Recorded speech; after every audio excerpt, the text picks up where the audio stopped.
Welcome, Kayfabe Wrestling Talk. I'm here talking about November 25th edition, Monday Night Raw. If you haven't seen it, watch it before you watch this, unless you want to figure out what your opinion should be before you watch it, because my opinion is definitely correct. Handsome Nick Hanlon here, Kayfabe Wrestling Talk. I'm going to run down what I saw, what I think about what happened on Raw. And maybe some implications. Maybe who's right, maybe who's wrong. Let's see what happens. Monday Night Raw. Make sure you like and subscribe. Comment. Let me know why I'm right. Let me know why you think I'm wrong so I can tell you why you're wrong. Because I guarantee you, if you're arguing with me, you're wrong. That being said, let's get into the show.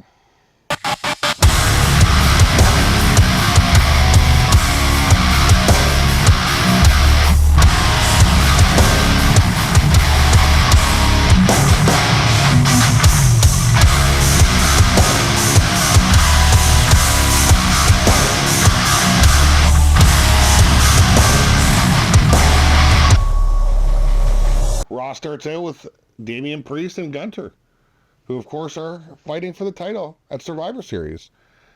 Gunter not saying anything. Damian Priest just comes down, says, "You've never fought somebody like me. Your confidence is gone. Your spark is gone." And in my opinion, Gunter was faking that to try and really psych out Damian Priest. That was my whole take on it, but Damian Priest got the upper hand and put Gunter through an announce table. So now I'm not sure. Maybe he has lost his confidence. That does happen. Maybe he's not used to a little bit of the street style that Damian Priest can give him. I'm not sure. He didn't beat Priest clean before. Can he beat Priest clean this time? Does he need to beat him clean? He just needs to beat him. That being said, the Survivor Series is going to be interesting. It's hard for me to call a winner here. Gunter is the greatest wrestler Raw has ever seen, so I can't imagine him losing. But if he's lost his mojo, that's tough. He might drop it. But is he smart enough to allow himself to get put through an announce table and almost injure himself, maybe permanently, just to give Damian Priest a little more confidence, to make him think that he's afraid of him? It would be a genius move. I wouldn't put it past him. Oh, we got Bianca. We got Naomi. We got Kairi Singh. We got Rhea Ripley all chatting. You know, Singh's trying to become the fifth man. They definitely need a fifth man. And then Bayley's trying to be the fifth man as well. So I'm not really sure who's going to end up being the fifth man, but I know one thing for sure. Because I know, Bianca took out Jade. I know she did it. We're going to find out very soon that she definitely took out Jade. Because she wants to be the center of attention. She's a champion. She's multiple championships. You think she wants to be tied to Jade Cargill? You think she wants to be second string to the all-welcomed, the red carpet was rolled out for her from Triple H. He wanted to give all you peons this big woman who can take out everybody, and she is very talented. She is very big and strong, very technically sound, and this is Bianca's problem. Nobody's rolling the red carpet out for her for everything she's done for this company. Yeah. Either way, I'm pretty sure Bianca took her out. I don't know who the fifth man's going to be, but I know for sure Bianca took out Miss Cargill. Oh. All right, well, we got a tornado tag match. You don't see too many of those in wrestling. I like them.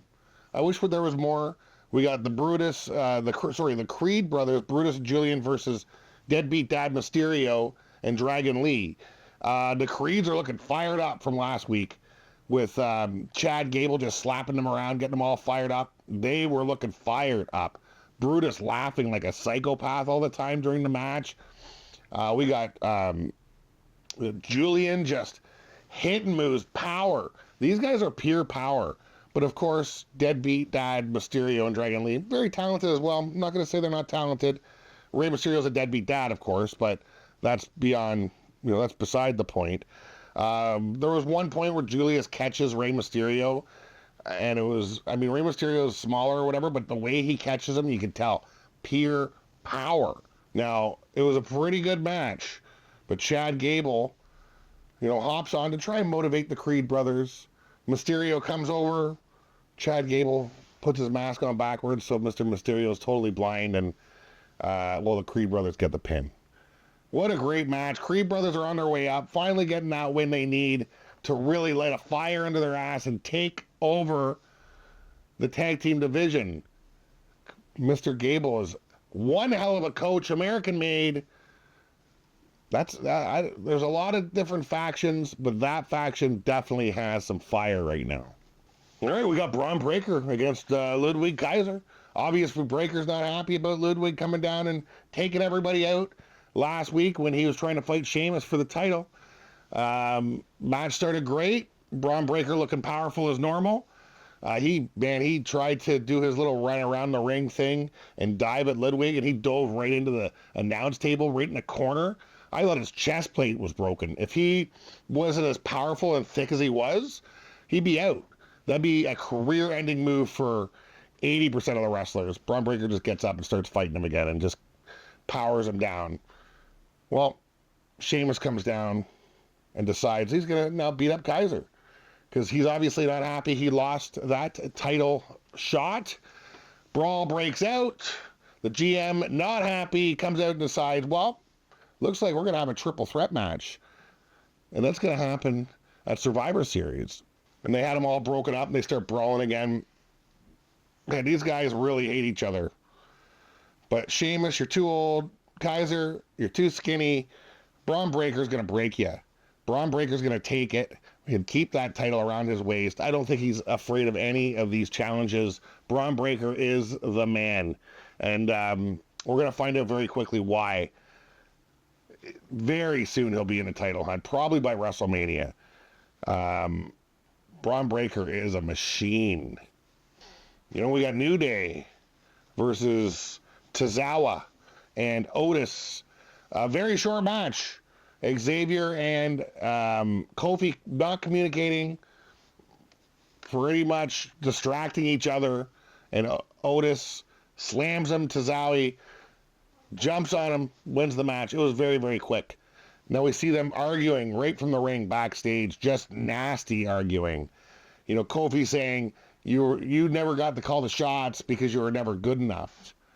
That's why me and E never let, and the reason you don't have a singles title is because you were never good enough. Well, Xavier came back with, well, you just wasted your title shot on a 6-second loss against Brock Lesnar. And the only reason you ever had the champion is because we built you up. It was a nasty argument, nasty. And it ended with them going, well, I'll see you next week at the New Day celebration. Because next week, of course, is the 10th anniversary. So it should be very interesting to see these two get along. Because that was the first time I've seen Kofi mad. That's something that Xavier even points out. He's like, what, are you going to get mad finally? And that's what he needs to do. Maybe get a little angry. Maybe get on the same level as Xavier. Kofi may be in the sunset of his career. Maybe he's trying to coast. Xavier's hungry, and I love to see it. Xavier's just getting thick, getting nasty. I love to see it, Xavier. Keep it up. Be like Owens. Be alone. No friends. Just destruction. Unless Kofi can get on the same level as you, Well, we have a little Wyatt drama with Final Testament, going to look for the Wyatts. They want to leave their valet in the dressing room to be safe. And, of course, who's standing right behind her? Nikki Cross. As soon as they leave, Nikki Cross is in there with her alone, and it just flashes away. And when the Final Testament comes back with The Miz, who is hilarious right now with Final Testament, I love it. That being said, they come in, they see her just freaking out. And, whatever they put her through was definitely torturous. You could tell that she was mentally and physically beat up by Nikki Cross. And you can really see that mentally she's defeated. And they're being a little more sneaky.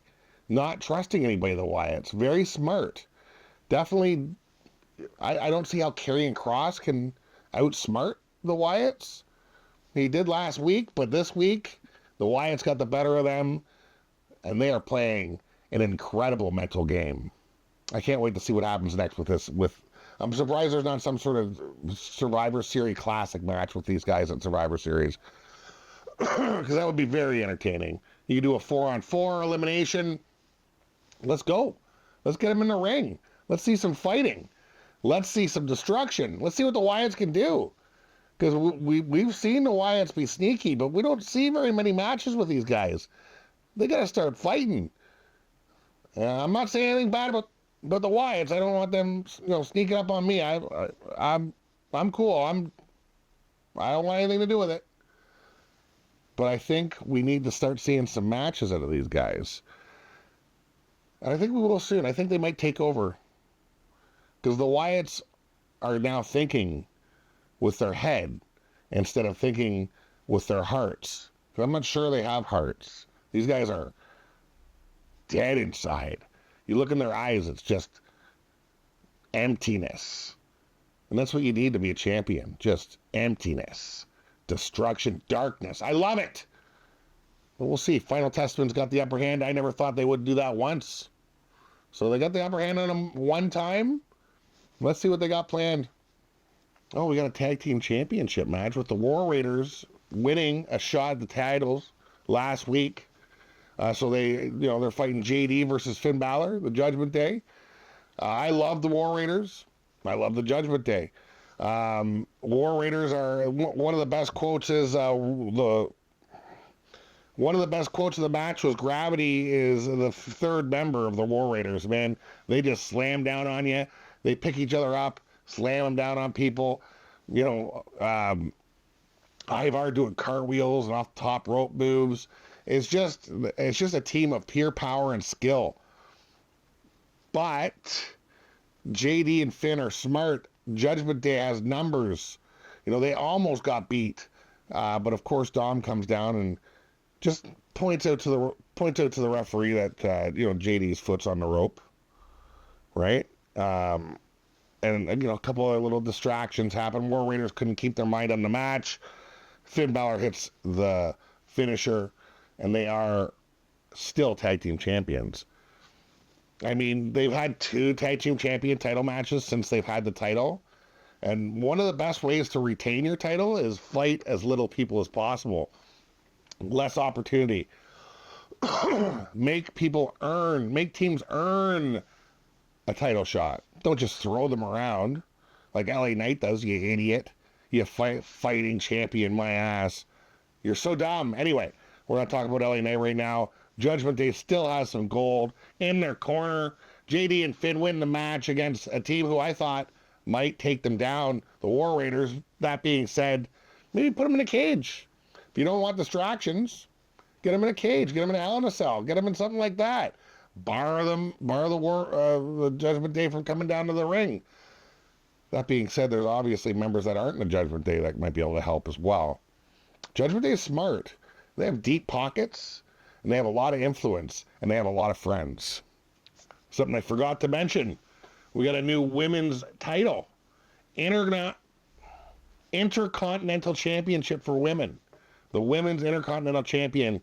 And there's going to be a tournament starting next week to see who wins that title. Really great to see how deep the women's division is in WWE.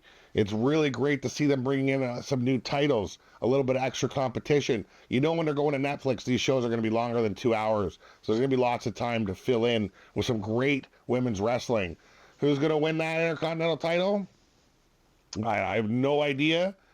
But hey, can Nia Jax join the tournament? Because if she does, she's just going to wipe the floor with everybody. Maybe just give it to her. And she got both belts, and then we can be done with it. Because if she joins, she probably won't. But I guarantee one of her minions will. And then you have Nia Jax in your corner. That's some intimidation right there. Maybe Stratton can get it. Maybe Miss LeRae can get it. I don't even know who's in the tournament yet. It was just announced. Very exciting. Love to see it. We got Nia Jax versus Bianca Belair. This match is for the advantage at War Games. Bianca against Nia Jax. This was an incredible match from the get-go. I mean, Nia Jax controlled most of it, but Bianca Belair, man, there was one power slam on Nia Jax that landed Nia Jax so hard. I could not believe it. There was a couple moves off the second rope that Bianca slammed down Nia Jax. Bianca's a hell of a talent. We're going to find out how talented she is when her true colors come out and we find out she took out Cordell. That being said, turnbuckle got taken off while a move was happening. Bianca slamming Nia Jax off the top rope was incredible. She landed so hard. And while she was doing that, Bianca accidentally ripped the turnbuckle off and got slammed into the turnbuckle. And Nia Jax does a leg drop off the second rope that was nasty. That being said, she was outside of the ring. Nia Jax Samoan drops onto the announce table to Bianca.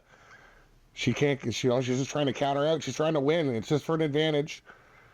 Bianca's trying to get back into the ring. Jax goes out and just slams her into the stairs. And then she's standing on the turnbuckle that's exposed, claiming to win as the count out comes. And of course, Bayley, who hasn't changed a bit, interferes in the match while the ref's not looking. Very Bayley grabs Jax's legs out from under her head, hits the turnbuckle. Bianca comes in, 450 splash, wins the match. She's got the advantage at War Games. Obviously, Bayley's trying to be the fifth man, so she's trying to get a little bit of trust. The only way she knows how is cheating. You are so fake, Bayley.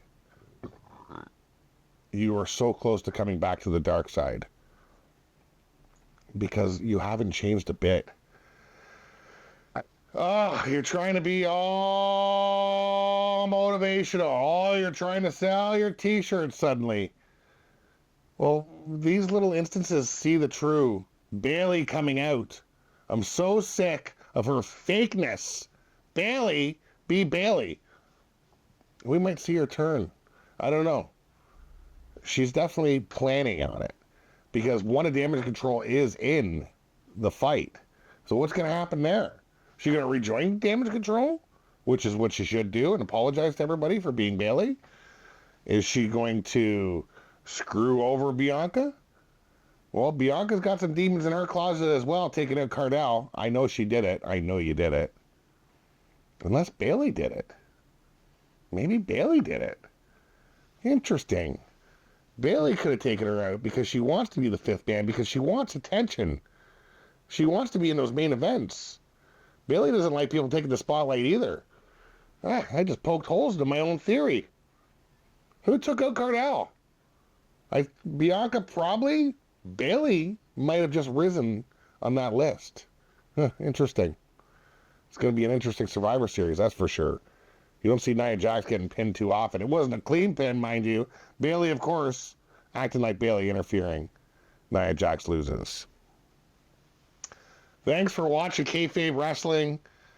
We had a great SmackDown episode. Check that out. That dropped probably yesterday.